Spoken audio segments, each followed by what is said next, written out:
Welcome to the Unstuck Church podcast, where each week we're exploring what it means to be an unstuck church.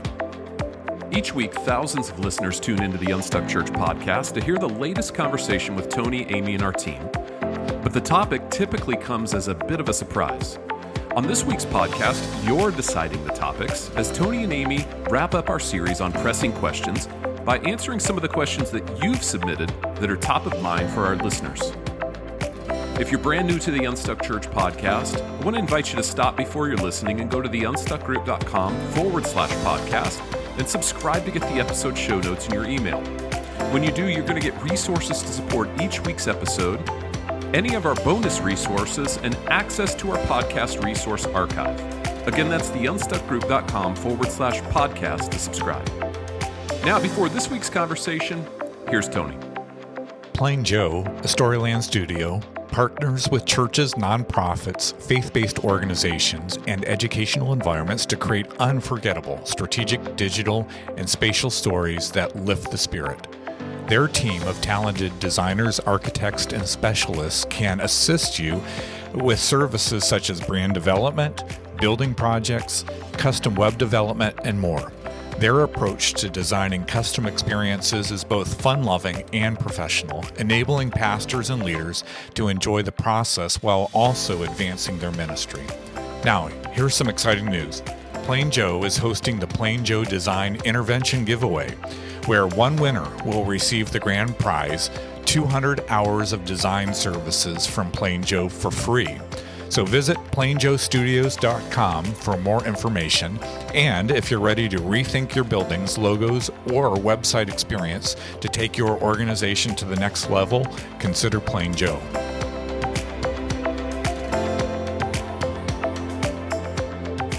Well, welcome back to our podcast, listeners. We are coming to an end of our series on the pressing questions pastors are asking in 2023.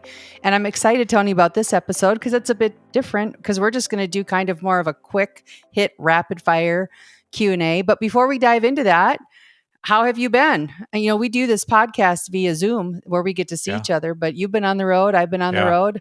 What have you been up to? I think it's ironic that, I got to go to Florida recently to work with a great church, New Covenant United Methodist Church. Hey, I have family there. Yeah. So, I flew into Tampa, drove up to the Villages, my first time to the Villages, and great church there. And this church, obviously, it's primarily pre-retirees and retirees in the Villages. And so I love it because they're so focused on who they're trying to reach in their mission field.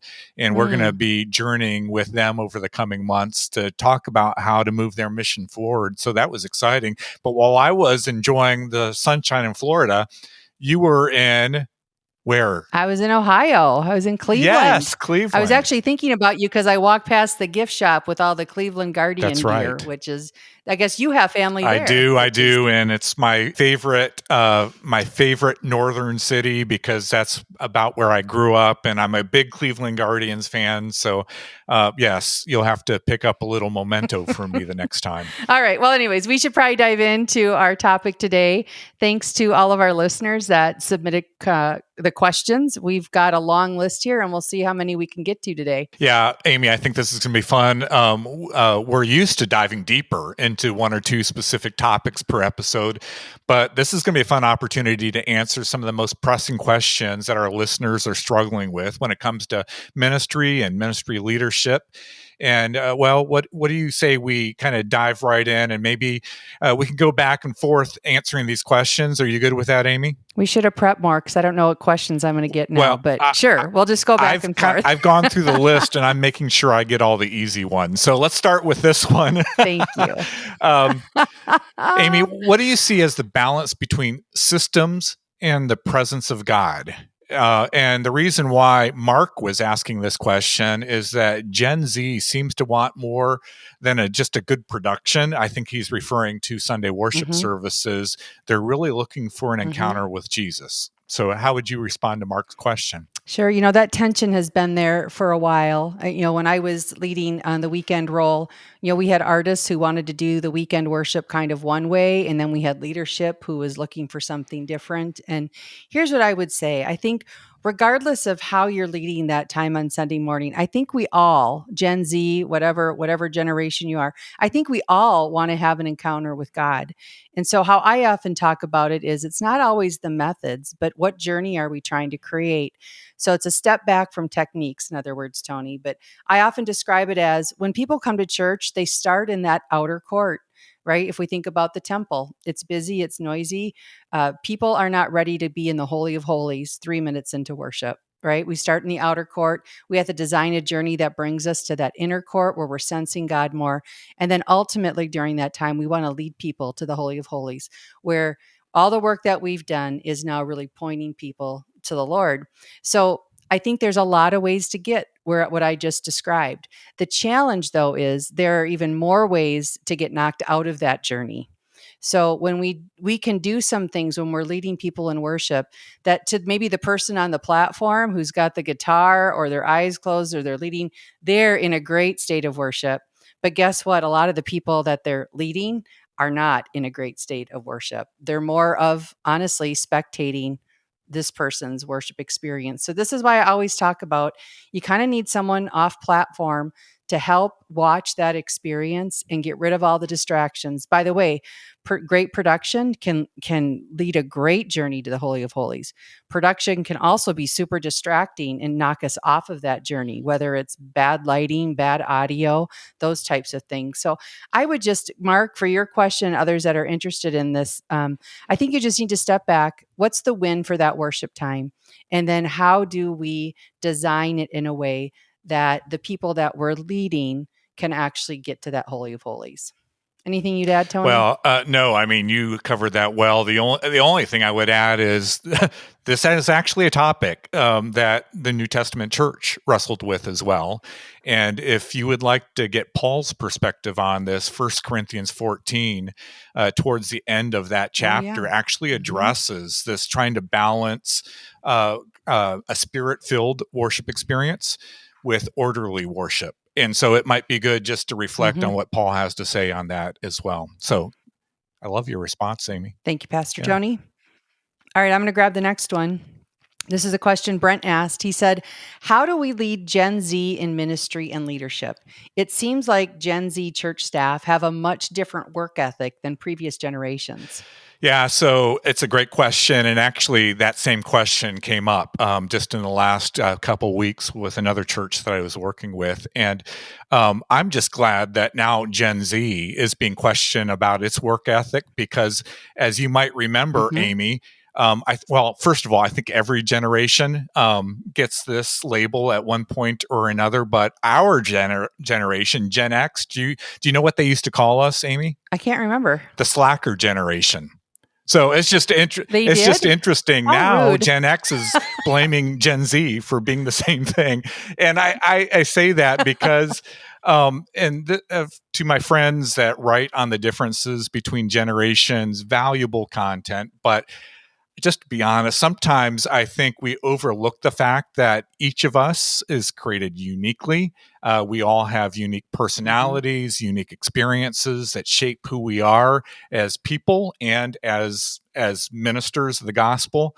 And so rather than looking at this as a generational challenge, I think I want to just challenge you to look at that individual opportunity for coaching on your staff team. And the reason why I say that is on our staff, we have a mix of Gen X, millennials, Gen Z, and frankly, all of them are hard workers, driven, committed to our mission. And I think this is more of a reflection of how we hire, how we bring people on our team, and then how we engage the mission together, including the coaching and the ongoing development that we're providing the folks on our team. And so what I want to say is, and by the way, even in my own home, I have 2 millennial kids and 2 Gen Z kids. All 4 of them are hard workers, driven. And so if I were to just generally paint them in the same light as the rest of their generation, I don't think that would be fair to them. Mm-hmm. And likewise, I don't think that's fair to the individuals on our church staff team as well. So I would suggest we just go back and look at our hiring process. Is our hiring process bringing the right people, the right fit, the right character onto our team that really fit the culture of the team that we're trying to build?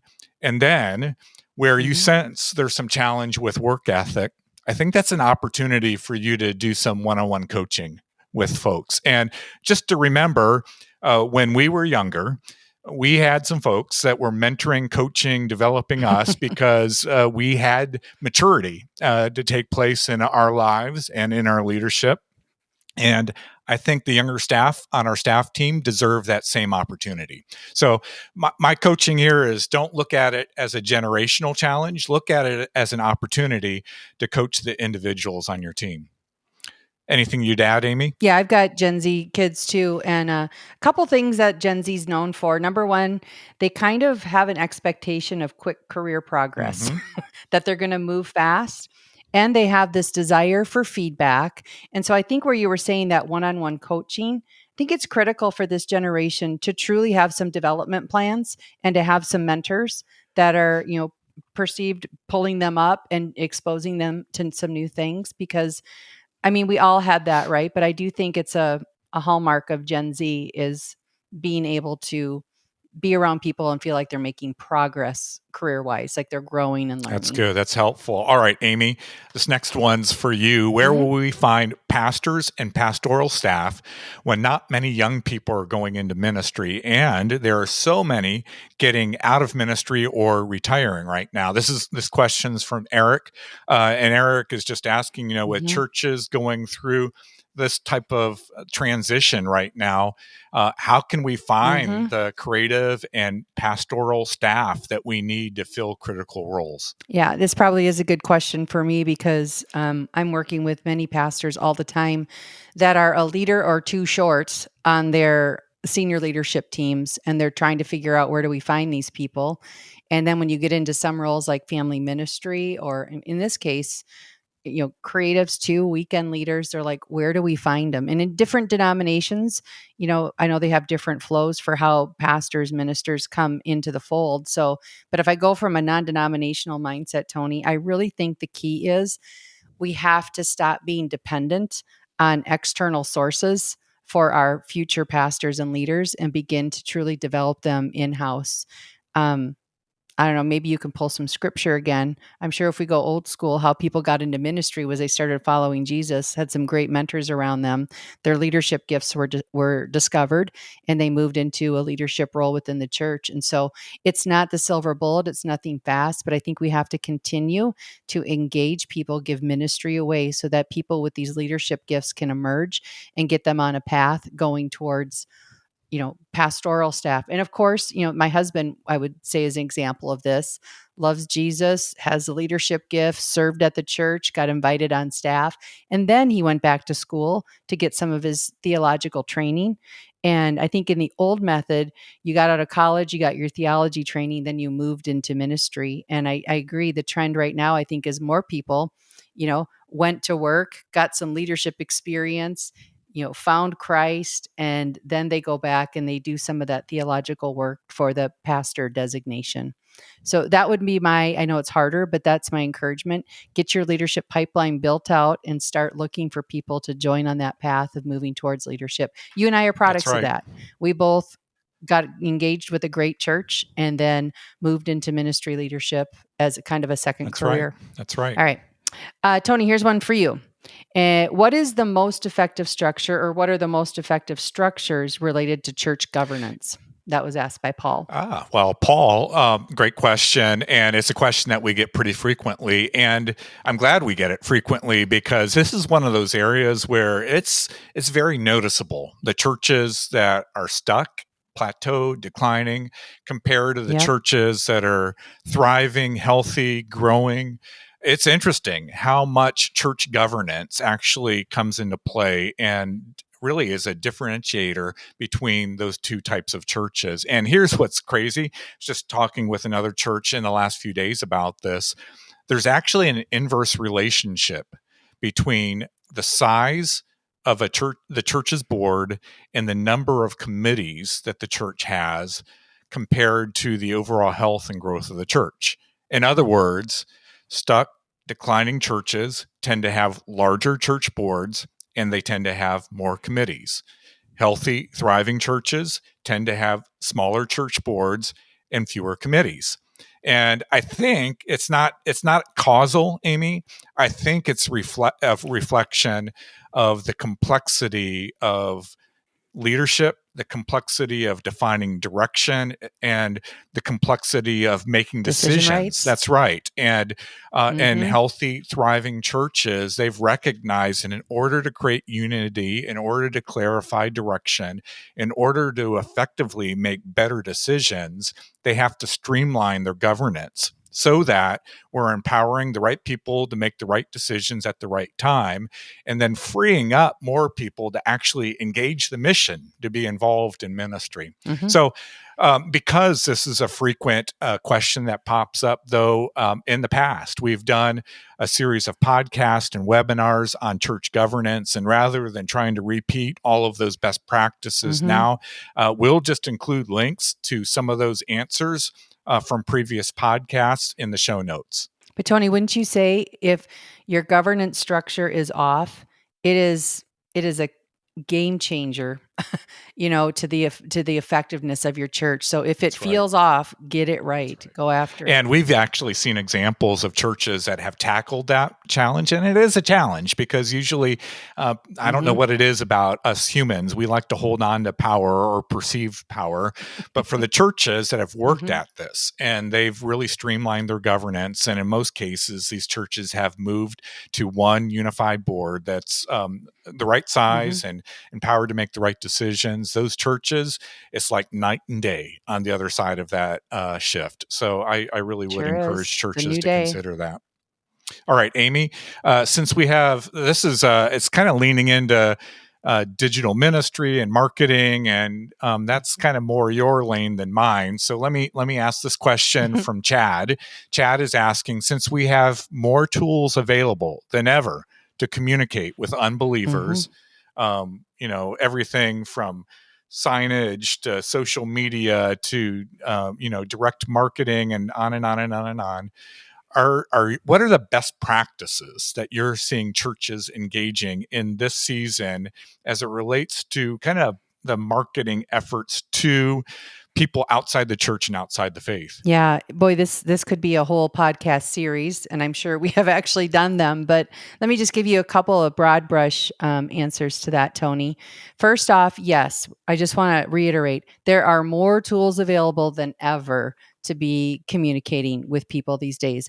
The conversation I just had with the pastor I was working with, because they're having a little bit of communication spread. Even at the Unstuck group, I said, we use Slack to communicate to one another, email to communicate to our clients, and we use Asana to, all of our tasks. So that's just a little microcosm. When we're talking about how do we market, how do we leverage these to reach our communities, number one, you just have to step back and think that through. The digital side of things, you need to get some content marketers, some people to think through digital strategy with you. But where I think some of the best practices is number one, drawing people to your church is not anything related to digital or social media. It's your church body who loves your church and wants to invite their friends. So that's got to be in place first when we're thinking about outreach resources. It's your people. Second, I think the digital side of these things are things that come alongside to help your people invite people to church. So, for instance, we've talked a lot about content marketing, creating tools, that are biblically based, but you don't have to believe in Jesus to accept this truth. Content that's helpful to people's everyday life. If your church created that and your people could actually leverage those resources and share them through Facebook or however they want to share them with their friends, you've just created a positive exposure. You've leveraged a digital strategy to create a positive exposure in your community for that work. We had some churches years ago now, but they had some campaigns called for the fill in the blank. In my area, it was like for the basin where they were located. And they used that social media hashtag every time they did something in the local outreach area of their church, to just kind of say, we're doing this because we are for our community. Again, digital came alongside to create a positive image, positive exposure, to help when people actually invite someone to church. There's, a positive relationship with that church.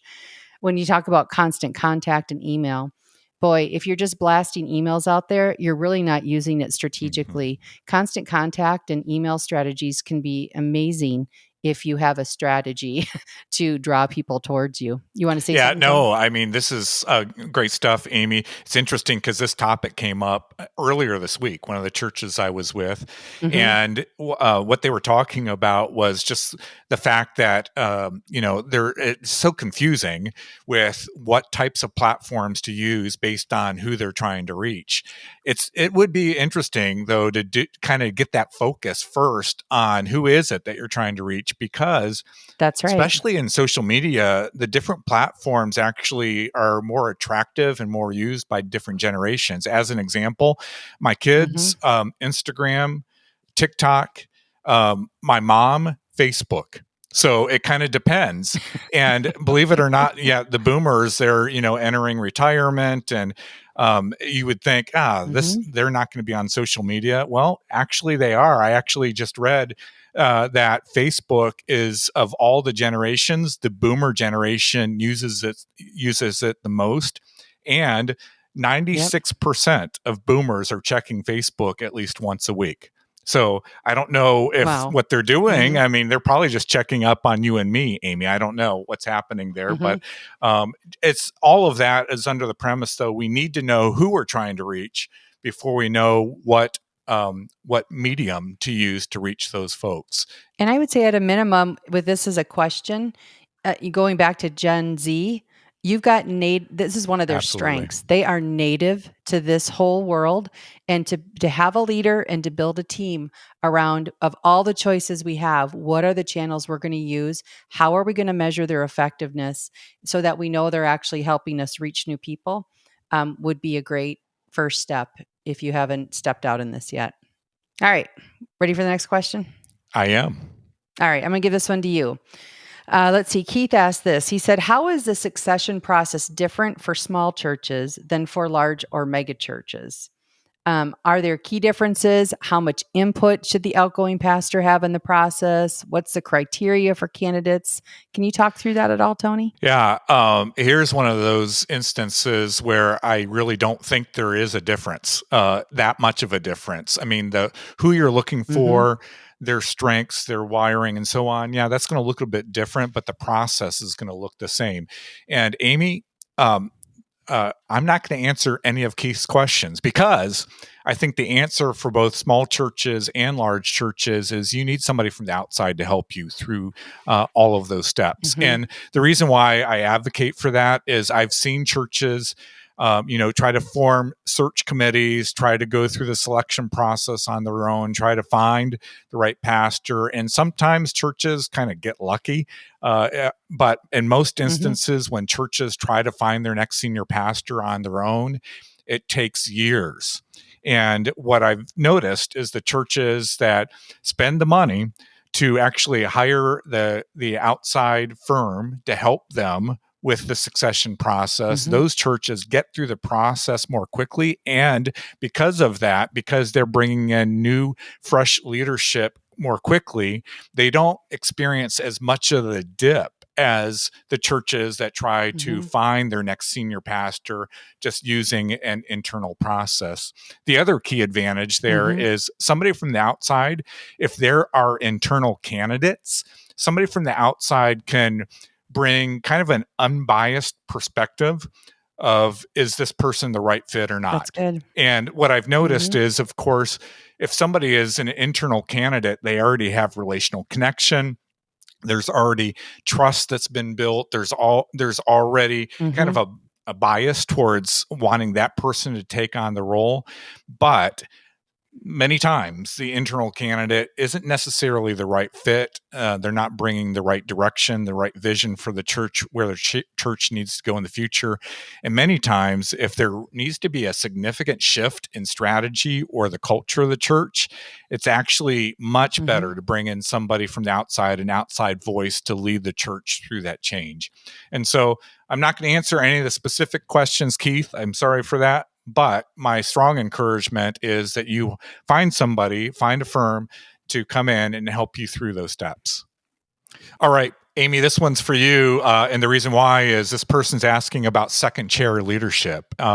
And he's asking, I understand that leadership is influence, but just having some nuts and bolts around the second chair roles would be nice. Specifically, how do you lead from the second chair? And if the lead pastor is a high capacity doer rather than a leader, kind of how do you lead up in that situation? Sure. Well, first of all, if the lead pastor is a high capacity doer rather than a leader, that high capacity lead pastor is going to be the lid to the church's growth. And so, and I get it, lead pastors, they own what they're doing and they want to see it move forward. And it's a conversation I have regularly with lead pastors.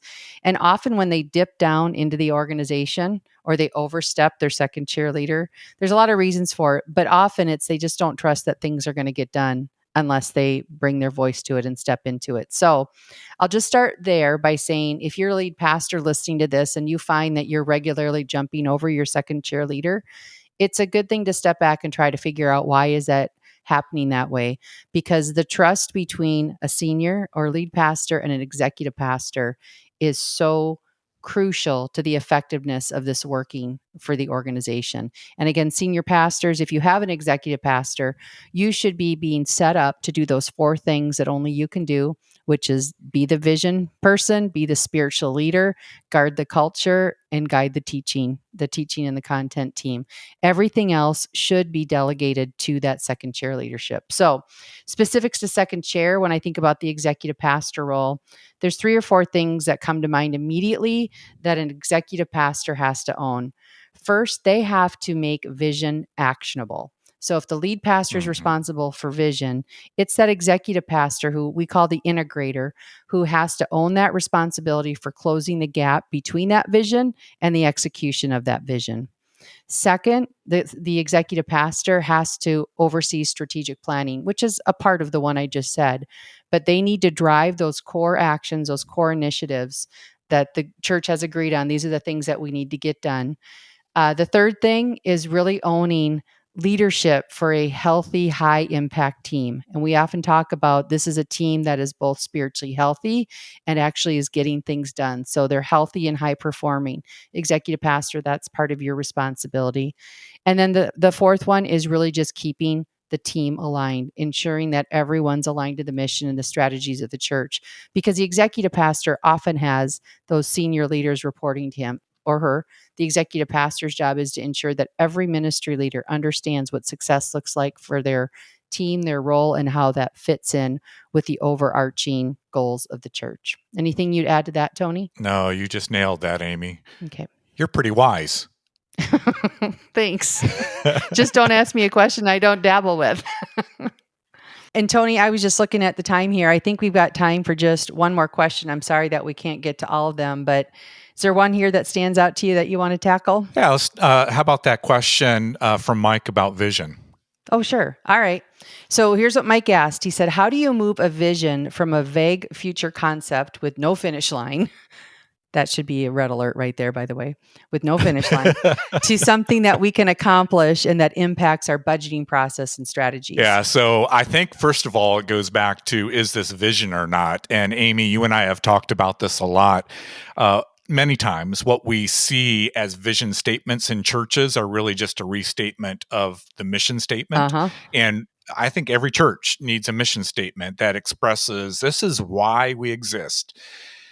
However, what every church also needs is a vision, a clear picture of where the ministry is going in the future. And vision, by its definition, reflects someplace we want to be, but we're not quite there yet. Mm-hmm. And what we've learned through the years is whatever the there is has to be well defined. You mentioned it. We need to know what the when is. We need to know the timing that's expected. We need to have an understanding of who's going to own it, so that we can move forward on whatever is required to get that vision accomplished. And so I think we need to step back and just ask the question, have we really clarified our vision? Because if it's been clarified, there are probably only one or maybe two bold moves that we're focused on accomplishing in this next season of ministry. And these bold moves are significant enough that we're relying on God, and actually we're inviting people from our leadership and our congregation to be praying for this. Yep. It's worthy of our investment of time, and because of that, our team is invested in it, and we're inviting the church to join us as well. And it's bold enough that we sense that we should be investing financially in this as well. And so we're inviting our congregation to invest financially in seeing this bold move accomplished. And if we can answer yes, this is causing us to pray. Yes, it's causing us to invest our time. And yes, it's causing us to invest our financial resources. Mm-hmm. That's an indication Mm-hmm. that we have a clear vision for where we're going into the future. And then the hard work begins. That's when we have to make sure we have the right leader in the place, the right team in place to pull this off, and clear action plans so that we know exactly what needs to be accomplished today in order to see that vision become reality whenever in the future we're intending for that to happen. And Amy, as you know, our Unstuck process is designed to help churches do just that. And so it's what you and I get to do every week with churches that we're serving. We take maybe that vague picture of the future, and we try to define that. We try to clarify those next bold moves. And then we help the churches put the action plans in place to actually see that vision become reality. That's why I get up in the morning. I love that. Yeah, we didn't plan to end with that question, but it was a good question to end with. And here's one of the things I was thinking about as you were talking. If you have a vision right now, if you could put the phrase in the next 5 years, that might help you figure out if you've got a true destination, or if you have, if your vision right now is we are going to reach the world with the love and hope of Christ in the next 5 years, it's probably not specific enough, right? That's right. So specifics are the way we go with vision. All right. Well, thank you for that. That was fun, Tony. And hopefully there were some questions in there that people who were listening also happened to be wondering about and got some answers today, or at least a nugget or two that helps them think about their challenges a little bit different. Any final thoughts from you before we wrap up today's conversation of this pressing question series? Yeah, I mean, I've really enjoyed this series, Amy. And as we've mentioned before, it really gets at the heart of why we've done this podcast over 300 episodes now. We want to meet pastors where they are and give them the resources and help they need to grow in their ministry and in their leadership. So hopefully we've been able to do some of that through this series. But if you're listening and you feel like you could use some personal guidance on any of these topics we've addressed in these last few weeks, well, I would just encourage you to start a conversation with our team by going to theunstuckgroup.com/start. And one final reminder, if you're listening to this on Wednesday, June 28th, when it first releases, it's not too late to join us tomorrow on Thursday, June 29th, for our free webinar on how to re-engage your church in the mission. And you can register now at the link in your show notes to secure your seat, and we hope to see you there. Well, thanks for joining us on this week's podcast. Like Tony mentioned, we'd love to have you join us on our upcoming webinar on June 29th. To register, download the show notes at theunstuckgroup.com/podcast. Next week, we're back with another brand new conversation. So until then, have a great week.